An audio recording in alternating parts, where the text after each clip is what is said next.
They laughed when they told me not to come to the party. They laughed even harder when they said the birthday celebration was for family, as if I was not family. But what they did not know was that the elegant ballroom, the candles, the flowers, the live music, the fancy food, and even the last-minute dessert table they were bragging about, all of it was charged to my card. And when I finally walked into that party, I did not come to beg to be included. I came to take my name back. My name is Elena. And if you have ever been treated like the person nobody has to respect, then you will understand exactly why this night changed everything for me. It started 3 days before my sister's birthday. My mother called me while I was at work, and I could hear the excitement in her voice from the very first second. "Elena," she said, "we need your card again." That sentence was nothing new. In my family, I was the quiet one, the responsible one, the one who always paid first and complained later. If there was a bill that needed covering, I handled it. If there was a late fee, I fixed it.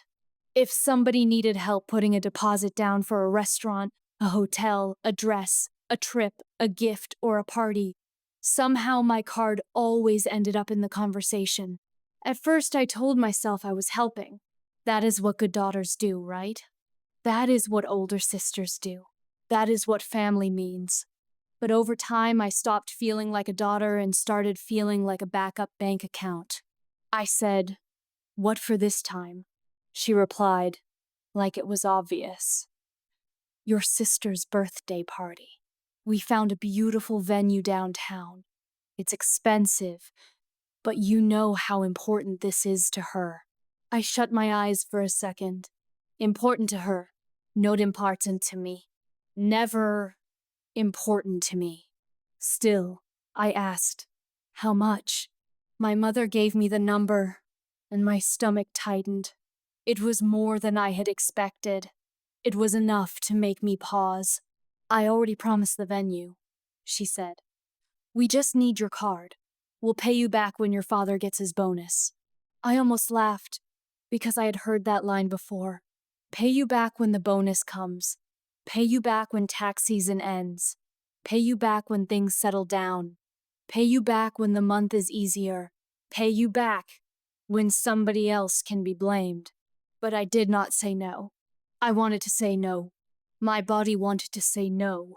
My pride wanted to say no. But years of being trained to keep the peace made me say, "Fine, send me the link." That was how it started. I paid for the venue deposit. I paid for the catering hold. I paid for the flower arrangement.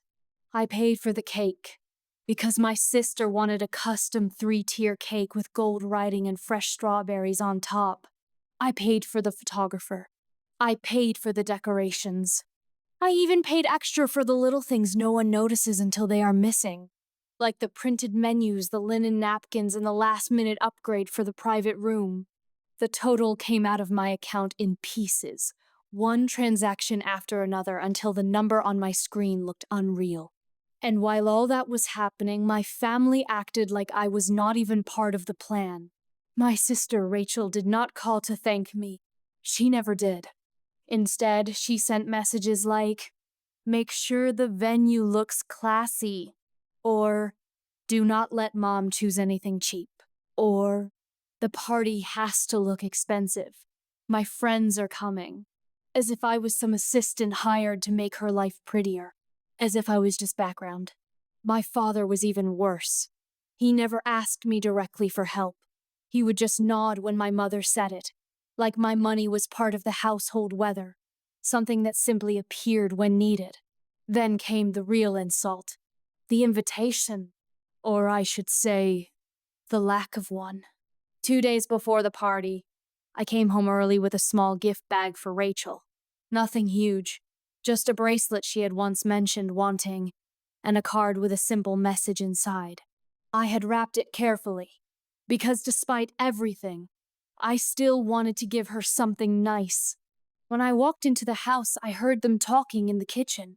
My mother's voice, my father's voice, Rachel's voice, and then my own name.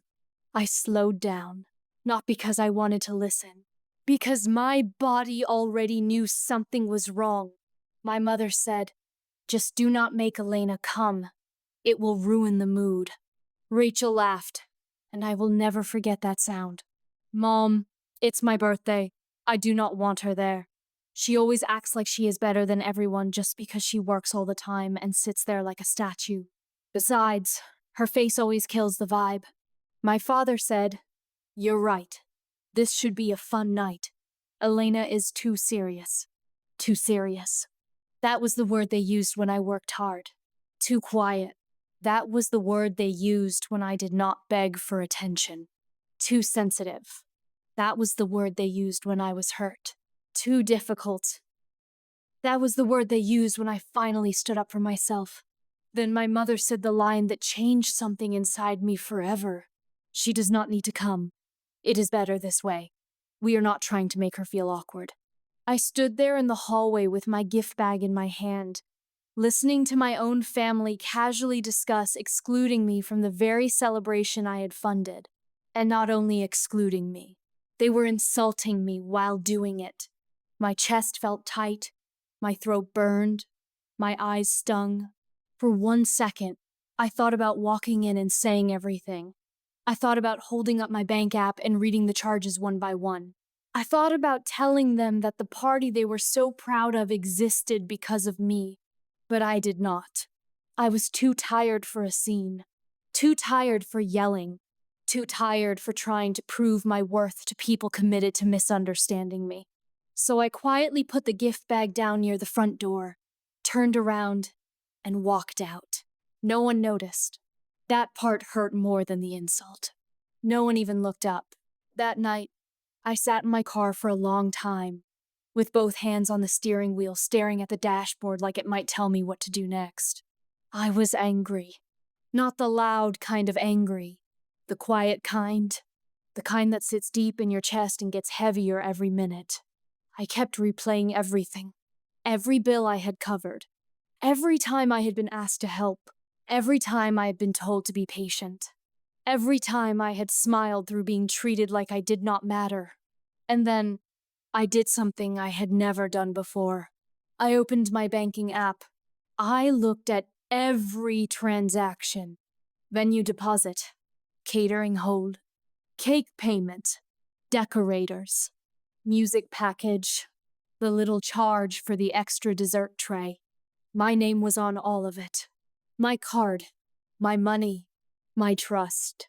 That was when I made my decision. I was not going to fight for a seat at a table that had already decided I did not belong.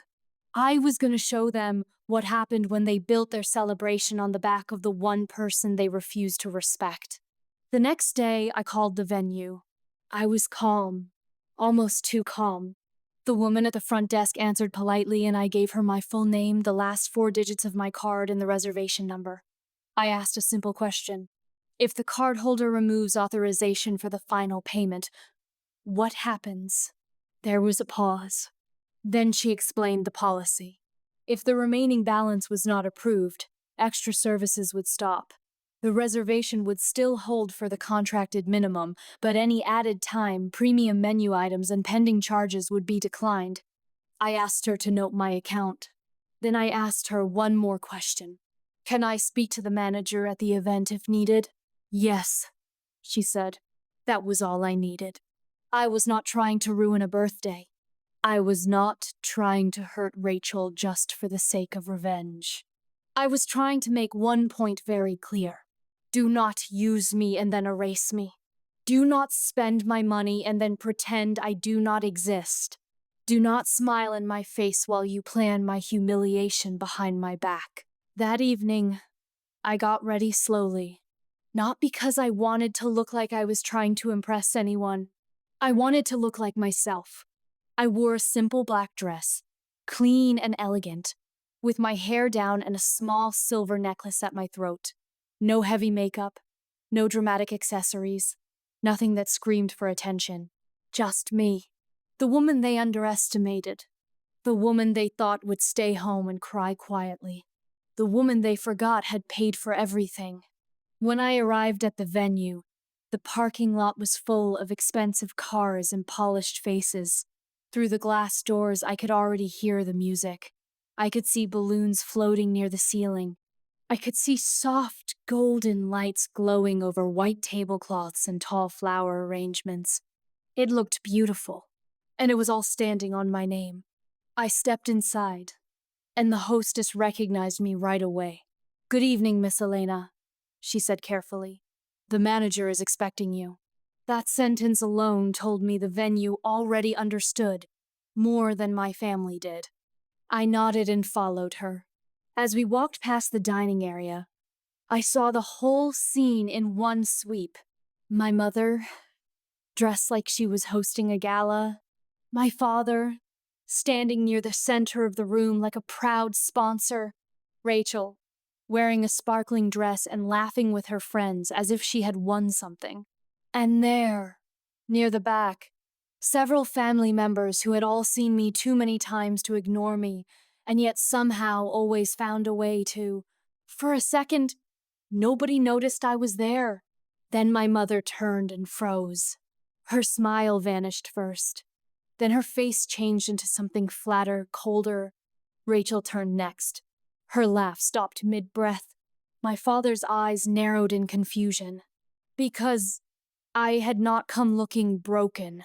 I had not come begging. I had not come crying. I stood there calm and straight-backed, and that frightened them more than anger would have. My mother walked toward me quickly, her heels clicking sharply against the floor. "Elena," she hissed under her breath, "why are you here? You were not invited." I looked at her and said quietly, "I know." Rachel came over too, glaring at me like I had dragged myself into her happiness on purpose. "This is not the place to make a scene," she said. I almost smiled. Not because it was funny, because the hypocrisy was almost impressive. I said, "I did not come to make a scene." My father stepped closer. "Then what do you want?" That was the moment I realized they truly had no idea. Not one of them understood yet. So I let the silence sit for a second. Then I said, "I came to see how my money looked when you spent it without inviting me." The air changed instantly. My mother blinked. Rachel's mouth opened a little. My father frowned as if I had spoken a language he did not like. "What are you talking about?" Rachel snapped. I pulled my phone out of my purse and held it at my side. The venue deposit, the catering hold, the cake, the decorations, the photographer, all of it came out of my account. My mother scoffed. "Too fast, too defensive. We were going to pay you back." "Were you?" I asked. She did not answer. I looked at Rachel and said, "You told Mom not to let me come because I would ruin the mood." Rachel's face reddened immediately. "That is not what I said." I kept my voice even. "You said I always killed the vibe. You said my face was too serious. You said you did not want me there." A few nearby guests had started listening now. Not loudly. Just enough. That is the thing about public humiliation. It does not stay private for long. Rachel tried to recover, but she was already slipping. "I was upset. It was my birthday. Why are you making this about you?" I looked around the room, at the flowers I had paid for, the lights I had paid for, the cake I had paid for, and then back at her. "Because it was already about me," I said. "You just forgot to tell me." My father finally stepped in, using that deep, annoyed voice he always used when he wanted everyone else to think he was the reasonable one. "Elena, be mature. This is not the time." I almost laughed again, but I held it in. "The time?" I repeated. "You mean the time where I pay for the entire party and then get told I am not even allowed to attend it?" He said nothing, because there was no good answer. Then I saw the venue manager approaching with a tablet in hand. He was polite, professional, and calm, which somehow made everything more serious. "Miss Elena," he said, "we need to confirm the final authorization for the remaining balance and extended service time. The card on file is yours, correct?" Now the room went silent. Not quietly silent. shock silent. I could feel it spread through the room like cold water. Rachel stared at me. My mother looked like she had suddenly forgotten how to breathe. My father's face hardened, but not with authority. With panic. I nodded once. Yes, it is mine. The manager gave a small nod, then turned to the rest of them. We are required to verify with the cardholder before the final charges can continue. Rachel's eyes widened. Final charges? My mother stepped forward quickly. There must be some misunderstanding. We are the family. We planned this party. The manager kept his expression polite. All transactions were authorized through Miss Elena's payment method. There it was. Plain, clean, undeniable. Rachel turned to me with a look I will never forget. Not shame yet. First shock, then fear, then anger. Trying to hide the fear. What did you do? She asked. I looked at her steadily. I paid for what you wanted. That is what I did. My mother's voice rose. Why would you embarrass your sister like this? I finally let the hurt show just enough to make my words honest. Why would you exclude me from a party I paid for? No one answered, because they had all been relying on my silence. And now that silence was not protecting them anymore. The manager spoke again. We can continue with the contracted items already confirmed, but any remaining services require active authorization. I inhaled slowly. This was the moment, the exact moment where they expected me to fold, where they expected me to rescue them out of embarrassment, where they expected me once again to absorb the cost of their disrespect. Instead, I looked at my mother, then my father, then Rachel, and I said in a calm voice, I am canceling the remaining reservation and denying the final payment. Rachel gasped. My mother said, No, Elena, you cannot do that. I looked at her. Watch me. For a second, nobody moved. Then the manager nodded and stepped aside to process the cancellation. What happened next was not dramatic in the movie sense. There was no explosion, no crashing music, no screaming crowd. That would have been too easy. The real pain was quieter than that. It was the slight confusion of the staff when dessert service paused. It was the waiter holding a tray of champagne and being told to wait. It was the DJ lowering the volume because the extended time had not been approved. It was the way the room shifted from celebration to unease in under a minute. People noticed. Of course they noticed. The guests who had been smiling earlier were suddenly looking around, sensing tension without fully understanding it. Rachel's friends stopped laughing. My cousins stared at the table as if the food itself had offended them. My mother looked helpless for the first time in her life. My father pulled me aside, his voice low and harsh. Are you trying to destroy your own sister's birthday? I looked up at him and said, No. I am refusing to keep funding people who treat me like trash. His jaw tightened. This is family. I nodded slowly. Yes, that is exactly why it hurts. That made him pause. Because I was not shouting. I was not dramatic. I was not trying to win a crowd. I was saying the truth in a voice so calm it made the truth harder to ignore. Rachel's eyes were shiny now, but not with empathy. With panic. What do you want from me? She asked. That question almost broke me. Because for years I had wanted so little. A thank you. En invitation. A seat at the table. A respect. A little kindness. A little honesty. A little care. But that night, standing under the lights I had paid for, I realized I no longer wanted anything from her. I wanted something for myself. So I answered, Nothing. She looked stunned. I continued, I do not want your apology, if it is only because you got caught. I do not want your fake kindness, if it disappears as soon as you need money. I do not want a seat in a room that only remembers me when the bill arrives. The room was still so quiet that I could hear glasses clink in the distance. Then I said the line I had been holding inside me for years. I am done being useful to people who do not value me. Rachel's face changed. For one small moment, she looked like the younger sister I used to know before entitlement buried everything good about her. But it was only a second.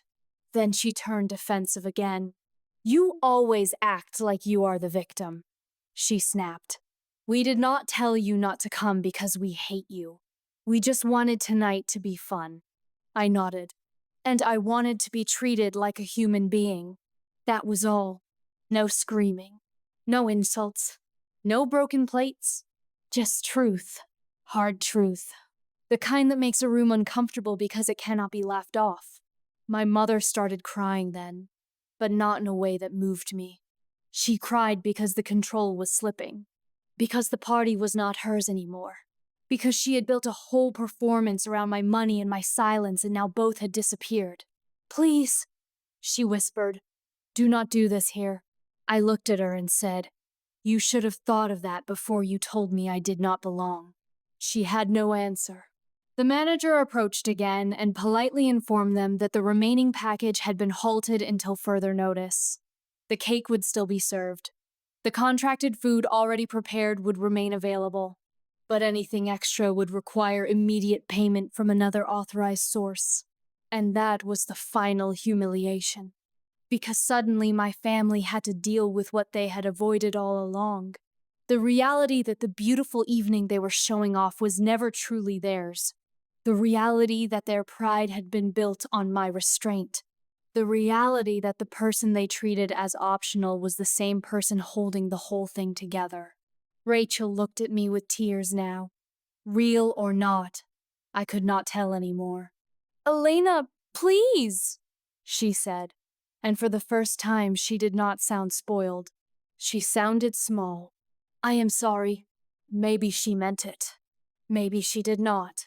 Maybe she was sorry she got caught. Sorry she was embarrassed. Sorry the room had turned against her. Sorry she had lost the easy power of pretending I did not matter. But even if some part of her apology was real, it came too late. I had spent too many years being the one who apologized first. The one who stayed quiet, the one who absorbed the damage so everybody else could stay comfortable. Not anymore. I looked at her and said, I hope one day you understand that being loved is not the same as being used. Then I turned to leave. My father called my name, but I did not stop. My mother called after me, but I kept walking. Behind me. The party continued in a broken, awkward version of itself. The music was softer now. The laughter was gone. The atmosphere had shifted from celebration to aftermath. And for the first time, in a very long time, I did not feel small inside that house, that room, or that family. I felt clear. I felt empty in the best way, like something heavy had finally been set down. Outside, the night air was cool on my face. I stood under the lights in the parking lot and took a long breath. My hands were shaking a little now that the moment was over, not because I regretted it, because my body was finally catching up to what my heart had known for hours. I had done it. I had walked away. I had said no. I had stopped the payment. I had refused to pay for my own exclusion. A few minutes later, my phone buzzed nonstop. Rachel called. My mother called. My father called. Messages came in one after another. Why did you do this? You embarrassed the family. You ruined everything. You always hold grudges. You are being selfish. Funny how selfish they called me only after I stopped being generous. I did not answer any of them that night. I drove home in silence. And for once that silence did not feel lonely. It felt peaceful. The next morning I woke up to more messages. Some angry, some emotional, some pretending nothing had happened and asking me to move on for the sake of family. But I did not move on immediately. I did something stronger. I set a boundary. I sent one simple text. I wrote, I will not pay for events I am excluded from. I will not be insulted and then expected to cover the bill. If you want a relationship with me, It will be based on respect, not convenience. That was it. No long argument, no begging, no explanation, just truth. And for a while, the house was quiet. My mother tried to call twice, then stopped. My father avoided the subject completely. Rachel sent a short message that said, "I did not know you would take it so far." That sentence told me everything I needed to know. She did know she had crossed a line. She just thought I would not do anything about it. That is what people like them count on. That you will stay soft while they stay cruel. That you will keep making excuses while they keep making demands. That you will mistake your silence for strength, when really it is just survival. But this time, I chose a different kind of strength. The quiet kind. The kind that does not need applause. The kind that does not need revenge speeches. The kind that simply says, enough. And that was the real end of the birthday party. Not when the music stopped. Not when the guests left. Not when the cake was cut. It ended the moment they learned the person they had excluded was the same person who had paid for their celebration. Because nothing exposes a fake family faster than money, pride, and truth in the same room. And I will be honest with you, that night did not magically fix my life. It did not turn my family into kind people. It did not erase years of hurt, but it did something even more important. It woke me up. It reminded me that love without respect is not love. It reminded me that being useful is not the same as being valued. It reminded me that sometimes the most powerful thing you can do is stop rescuing people who keep throwing you away. A few days passed after the party, and the silence in my family felt strange. Not peaceful this time. Strange. The kind of silence that comes after people realize they can no longer push you around the same way they used to. At first, I thought they would keep fighting. I thought Rachel would send me angry messages all week, or that my mother would call every hour pretending to be hurt, or that my father would show up at my apartment with one of those heavy, disappointed looks that always made me feel like a child again. But instead, they all went quiet. And that scared me more than the shouting had. Because quiet in my family never meant peace. Quiet usually meant planning. On the fourth day, my mother finally called. I saw her name on my phone and stared at it for a long time before answering. When I picked up, she did not even say hello right away. She just sighed. Then she said, "I hope you are happy now." I closed my eyes. There it was. Not an apology. Not regret. Not even curiosity about how I felt. Just blame. I said nothing. She kept going. "You humiliated your sister. People were talking. The venue staff knew everything. Your aunt was offended. Your father was embarrassed. Do you understand what you did to this family?" I let her speak, because I had spent too many years interrupting myself just to keep everyone else comfortable. When she finally paused to breathe, I said, "Do you know what you did to me?" She answered immediately, "We were trying to protect you." That one almost made me laugh. Protect me? From what? From being told I was not wanted? From hearing the truth?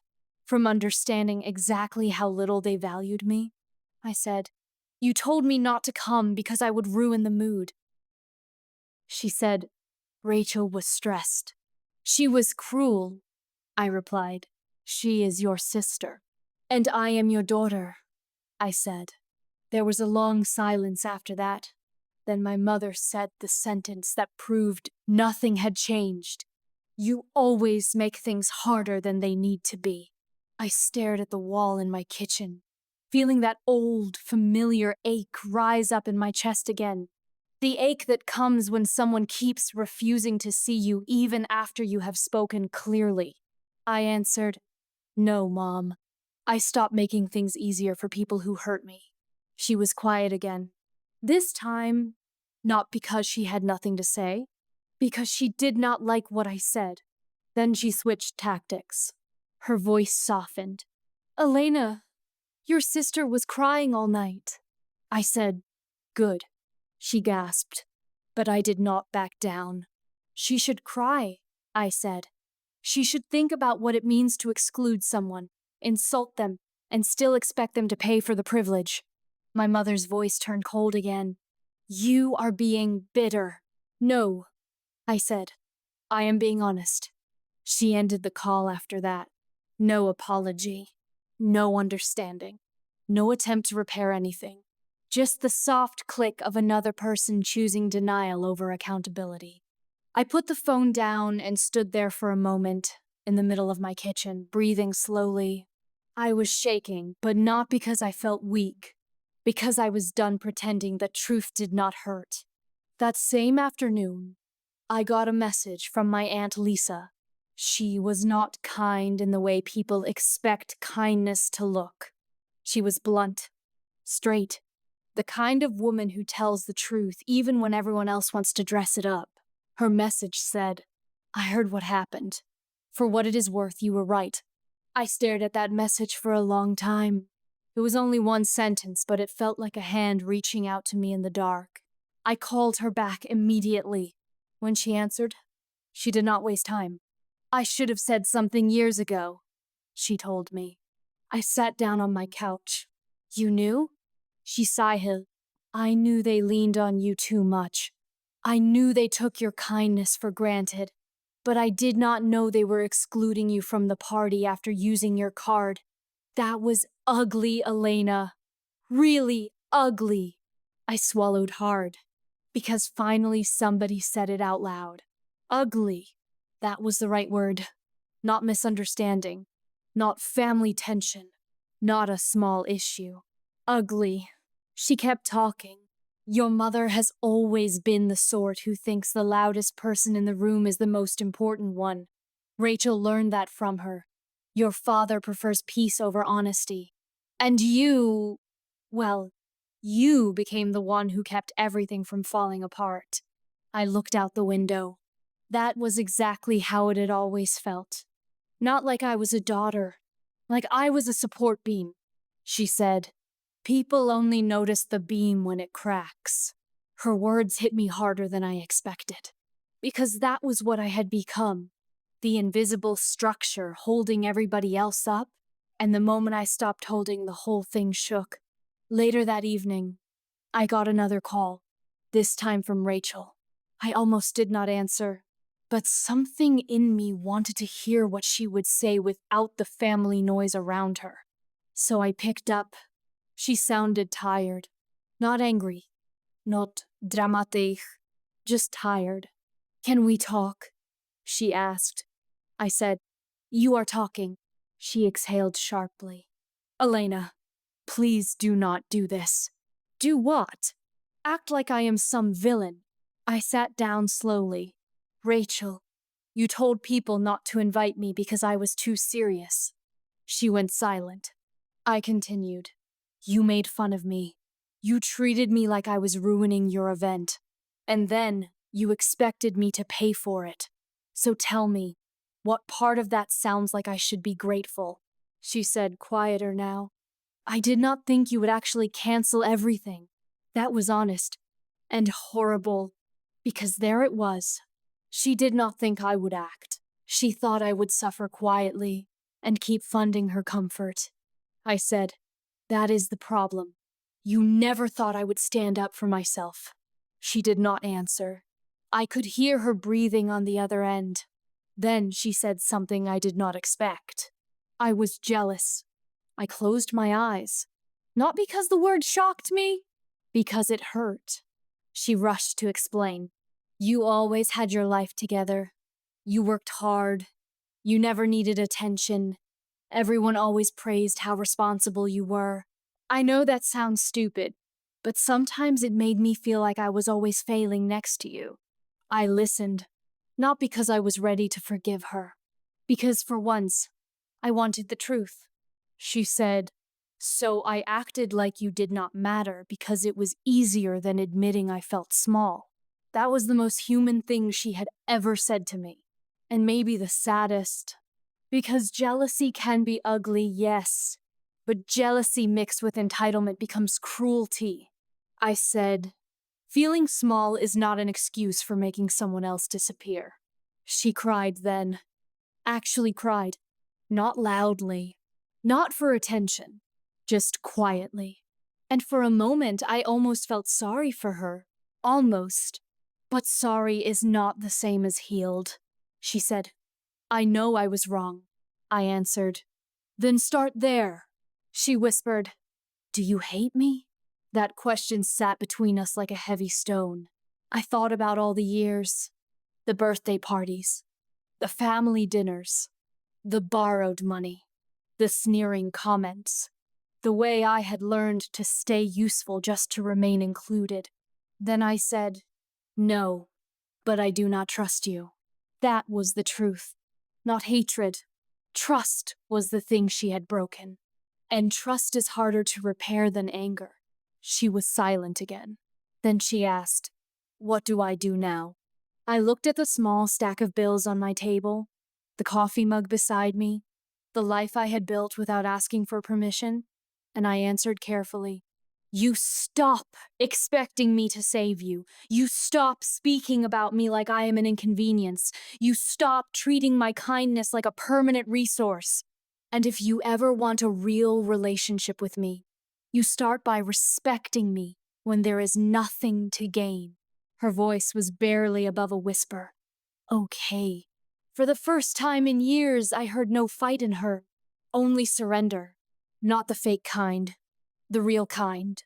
The kind that comes when someone realizes they cannot charm their way out of what they did.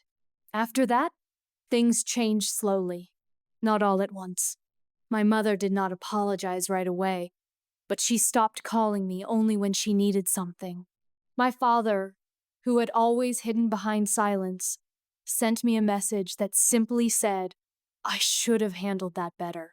That was not enough, but it was something.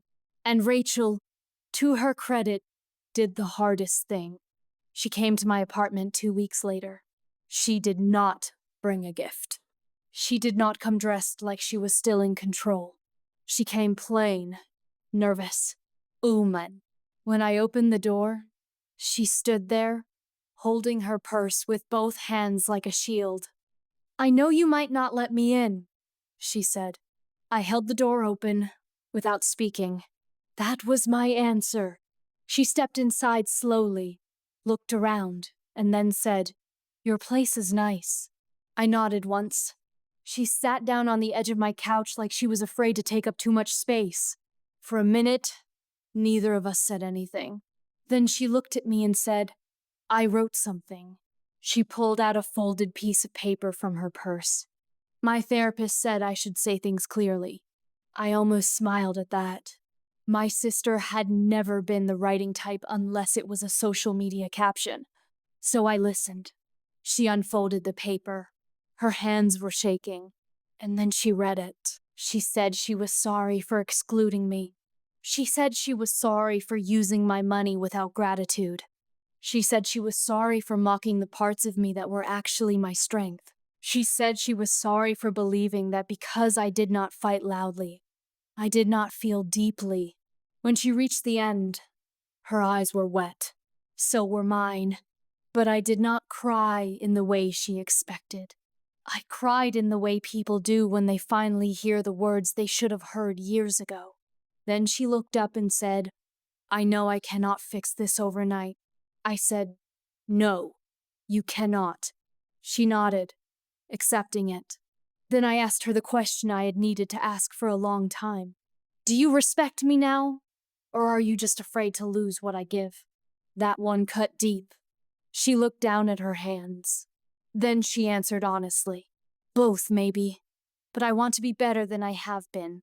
I believed she meant that, not because she had transformed, but because she had finally stopped pretending she was innocent. And that mattered, because healing does not begin with performance. It begins with truth. We talked for over an hour that day, not about everything, not even close, but enough. Enough to show that the wall between us was not made of stone.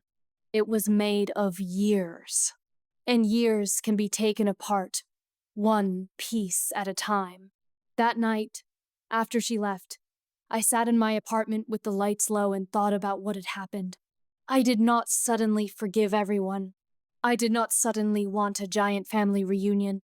I did not forget the humiliation. I did not forget the laughter. I did not forget the feeling of hearing my own name used like a joke behind my back. But I did feel something I had not felt in a long time. Power. Not the loud kind. The quiet kind. The kind that comes when you stop asking permission to matter. I understood then that the birthday party was never really about the birthday party. It was about the roles we let people assign us. The giver, the fixer, the silent one, the one who will handle it, the one who will understand, the one who will not make a fuss, the one who is easy to overlook because she keeps saving everybody. And that is how people disappear in their own families. Not all at once, piece by piece. Until one day they are expected to fund the room they are not welcome in. That was the night I stopped disappearing. Months passed. Life moved on in small, careful steps. My relationship with Rachel was not perfect, but it became real in a way it had never been before. My mother was slower to change. She still slipped sometimes into old habits. Still tried to minimize things. Still wanted me to let it go when she was uncomfortable. But now I recognized that pattern immediately, and I did not let it slide. That was the difference. My father became quieter around me, but not in the same dismissive way. More like he was finally learning that silence can also be an apology when it is followed by action. He started asking before assuming. He started saying thank you. He started noticing. Those little things mattered. More than people realize. Not because they erased the past, but because they proved the future could be different. And me, I learned how to protect my peace without apologizing for it. I learned that saying no is not cruel. It is honest. I learned that money can pay for almost anything except loyalty. And I learned that the most painful betrayal is not always when someone takes from you. Sometimes it is when they take from you and laugh while doing it. But I also learned something else. That standing up for yourself does not make you cold. It makes you clear. It does not make you selfish. It makes you safe. So when people ask me now whether I regret what I did that night, I tell them the truth. No, I do not regret it. I regret how long I accepted disrespect. I regret how often I mistook endurance for love. I regret the version of myself that believed being useful was the same as being cherished. But I do not regret canceling that payment, because that one act told my family, and more importantly told me, that my silence was not a contract. My money was not an invitation to mistreatment. My love was not unlimited. And my presence was not something they could exclude and then purchase back. That birthday party taught them something they had forgotten. You cannot build joy on someone else's pain and call it celebration. A month later, something happened that I never expected. My mother called and asked me to come to Sunday dinner. Just those words alone would have made the old version of me feel nervous, hopeful, and confused all at once.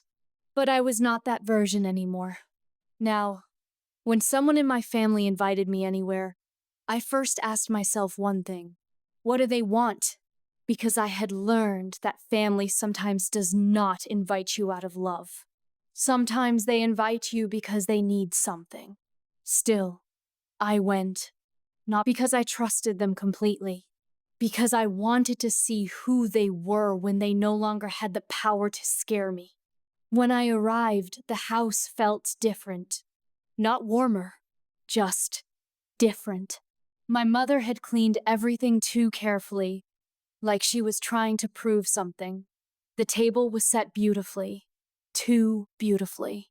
There were flowers in the center, candles on the side, and plates arranged like she expected guests instead of family. Rachel opened the door for me. That alone surprised me. She smiled, but it was a careful smile. The kind people wear when they know they have to be gentle. Hey, she said softly.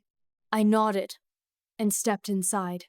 My father was already seated at the table, and for once, he did not act like a judge. He looked tired, older somehow. My mother came out of the kitchen and looked at me for a second too long before saying, "You made it." I said, "You asked me to come." She gave a small nod, like she understood the difference now. We sat down. At first, nobody spoke much. The sound of forks and dishes filled the room, but the silence between us was heavy. Not angry exactly, careful. Rachel kept glancing at me as if she wanted to say something but was afraid of saying it wrong. Finally, my father cleared his throat. I asked all of you here because I wanted to talk. That sounded serious enough to make my stomach tighten. He looked at me first. Elena, he said, I owe you an apology. I did not respond. Not because I wanted to punish him, because I had heard versions of apologies before. The kind that were really just discomfort dressed up as remorse. But he kept going. I should have stopped what happened at the party. I should have asked questions before assuming you would always cover things. I should have made it clear that excluding you was unacceptable. He paused, and for a second I saw something rare in him. Shame. Not the fake kind. The real kind. The kind that sits in the throat because the truth has finally become too heavy to hide. My mother looked down at her plate. Rachel's hands were shaking. My father continued, I was wrong, and I am sorry. The room went still again. Then my mother spoke. She did not look at me when she started. I was wrong too, she said. Her voice was smaller than I had ever heard it. I thought I was keeping the peace. I thought if I ignored things, they would go away. But I let your sister treat you badly. I let you carry too much. And I let myself call it family. That sentence hit me harder than I expected. Because it was the closest thing to honesty I had ever heard from her. She looked up at me then. Not perfectly. Not proudly. But directly. I am sorry, Elena. I let the silence sit there for a moment. Then Rachel pushed her chair back a little and stood up. I need to say this properly, she said. Her voice was unsteady, but she did not stop. I was jealous of you. I was jealous that you were strong. I was jealous that people trusted you. I was jealous that you never had to perform to be respected. And instead of dealing with that, I made you feel small. My chest tightened. She kept going. I told myself you did not care, because it was easier than admitting I was cruel. I laughed at things I should never have laughed at. I let everyone act like you were just there to pay and fix things and leave. And I was wrong. Her eyes were wet now. Real tears this time. Not the kind meant to get sympathy. The kind that come when a person finally sees the shape of their own damage. I'm sorry, she said. Not because I got caught. Because I hurt you. No one spoke after that. Even the kitchen seemed quieter. I sat there looking at all three of them, and for the first time in my life, I did not feel like the child in the room. I felt like the one with the power to decide what happened next. And that was a strange feeling. Not cruel. Not dramatic. Just clear. I took a slow breath and set my fork down. I accept that you are sorry, I said carefully. 3 pairs of eyes lifted toward me. But, I continued, I need you to understand something. No one interrupted me, because now they knew better. I was not upset only because of the party. I was hurt because I finally saw what my place was in this family. I was the one who paid, the one who helped, the one who stayed quiet, the one who made things easier for everyone else. And when it was time to include me, you made me feel like I was an inconvenience. My mother's eyes lowered. I looked at Rachel. You said I killed the mood, but the truth is I had been killing my own feelings for years just to keep the mood alive for everyone else. That one made Rachel cry harder. I did not say it to make her cry. I said it because it was the truth. I turned to my father. You have always believed that staying calm is the same as being fair. It is not. Sometimes staying calm is just another way of avoiding the truth. He nodded slowly. I looked at my mother. And you have always called it peace when really it was silence. Silence is not peace if it is built on one person swallowing all the pain. Nobody argued, because they knew I was right. Then I said the hardest part. I do not want another apology like the ones people give when they want everything to go back to normal. I do not want one emotional dinner to erase years of being treated like I was less important.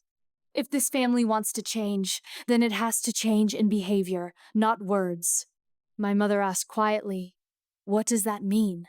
I answered, "It means nobody touches my money again. It means nobody speaks about me like I am optional. It means if I am not invited somewhere, I do not pay for it. It means respect first. Always." My father nodded once. Rachel said, "That is fair." I looked at her carefully. "It is not a punishment," I said. "It is a boundary." That word seemed to land on all of them. Boundary. Not anger. Not revenge. Boundary. A line. A real one. The kind I should have drawn years ago. Dinner ended differently after that. Not magically. Not like some movie where everyone suddenly becomes perfect. But differently enough that I noticed. My mother actually asked me about my work, and this time she listened without interrupting. My father asked me if I was still taking the classes I had mentioned months ago, and he did not sound bored. Rachel stayed quiet for a while, then asked if I wanted dessert later at the small cafe I liked near my apartment. It was a tiny thing, but tiny things matter. That night, when I got home, I realized something strange. I was not exhausted, not emotionally drained like I used to be after family time. I was calm. That was new. It did not mean the hurt was gone. It just meant the hurt was no longer running the room. The next week, Rachel sent me a payment transfer. It was the exact amount I had spent on the birthday party. No excuse, no dramatic text message, just the money. And in the note, she wrote, "I know this does not fix it, but it is a start." I stared at it for a long time. Then I accepted it. Not because the money mattered more than the principle, but because accepting the repayment meant something had shifted. My sacrifice was no longer being treated like a donation. My help was no longer being confused with permission. That weekend, my mother called again. This time she asked before speaking, "Elena, would you be willing to come by next Saturday? Not for anything big, just lunch. And I want to ask you something before I plan it." I hesitated. Then she added, "I want to do it properly, with you included this time." That mattered. So I said yes. But I made one thing clear. "I will come," I said, "but I need things to stay different." She answered immediately, "They will." I did not believe promises anymore. I believed patterns, and I watched carefully for the next few months. Slowly, awkwardly, imperfectly, the pattern began to change. My mother started asking before assuming. My father started speaking up when Rachel got careless. Rachel, to her credit, stopped acting entitled around me. She even started introducing me differently to people. Not as my serious sister. Not as the one who handles things. Just as her sister. It was such a simple change. But sometimes simple changes are the deepest ones. And as for me, I learned to stop explaining my boundaries like they were apologies. I did not need to justify why I would not pay for a party I was excluded from. I did not need to defend why disrespect had consequences. I did not need to feel guilty for refusing to fund my own humiliation. That birthday party had ended in embarrassment for them, but for me it ended in freedom. The kind of freedom that does not shout. The kind that sits quietly in your chest and says, "I know who I am now." And that is why I will never regret that night. Because the moment I canceled that payment, I did not just stop a bill. I stopped a pattern. I stopped a cycle. I stopped letting people use my kindness as a guarantee. And for the first time in my life, I stopped asking, how can I make them happy? Instead, I asked, when do I get to matter? That question changed everything. A few weeks after that Sunday dinner, I thought things would keep getting better quietly. Not perfect, just better. But life has a strange way of testing the boundaries you finally learn to set.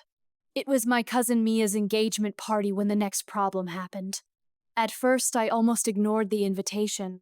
Not because I was angry, because I was tired. I had already spent so many years being available for everyone else that even a simple invitation used to make me feel suspicious. But this one was different. At least that is what I thought.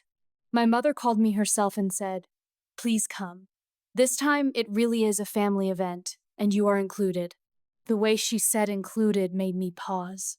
It was such a small word, but after everything, it carried weight. I asked, "Who will be there?" She answered, "Everyone." I said, "Will there be any surprises?" She sounded offended. "No, Elena. We are trying to do better." Trying. That word mattered too. It meant they were not claiming perfection. They were admitting work was still needed. So I said yes. That Saturday, I dressed simply again. Not because I was afraid to look nice. Because I was done dressing for other people's expectations. I wore a soft blue dress this time. Something calm and elegant. My hair was pinned back, and I wore the same silver necklace I had worn the night I stood in that birthday party and stopped the payment. It had become a kind of reminder for me, not of revenge, of strength. When I arrived at the venue, I noticed something immediately. My name was on the guest list. Right there, printed neatly, not hidden, not missing, not +1. My full name. It should not have felt like a victory. But it did. Because if you have ever been made to feel invisible, then even the smallest sign of inclusion can feel like air after drowning. My cousin Mia greeted me at the door and hugged me like she meant it. That alone almost made me emotional. "Elena," she said, pulling back and smiling. "I am really glad you came." And she looked sincere. That kind of sincerity is easy to recognize once you have lived through fake politeness. It does not perform. It does not rush. It simply lands. I smiled back and said, "Thank you for inviting me properly." She laughed softly and squeezed my hand. Inside, the room was beautiful. Soft lights, white flowers, warm music, no over-the-top show. Just a thoughtful, classy celebration. And what struck me most was this. No one looked at me like I was a problem. No one whispered. No one made that awkward little face people make when they do not know whether you belong. I belonged, simply because I had been treated like I did. My mother came over after a few minutes and asked if I wanted a drink. Not, "Can you help with anything?" Not, "Do us a favor." Just, "Would you like a drink?" That might sound small to somebody else, but to me, it was huge. Because it meant she was no longer speaking to me only as a resource. She was speaking to me as a person. I took the drink and said, "Thank you." She nodded and looked like she wanted to say more. She did not force it. That was new too. My father stood near the table, talking to an uncle, and when he saw me, he gave a small wave. Not a performative one, not a controlling one, just a wave, like he was glad I was there. And maybe, for the first time, he was not afraid to show it. Rachel arrived later. When she saw me, she slowed down a little. I could tell she was nervous. We had been in a better place for weeks, but family wounds do not disappear because one dinner goes well. Still, she walked over to me carefully and said, "You look nice." I smiled a little. "So do you." She laughed softly, relieved. We stood there for a moment, and then she said, "I wanted you to know I told Mia not to leave your invitation to chance. I made sure your name was on everything. I looked at her. That was important. Not because I needed praise, because it showed she understood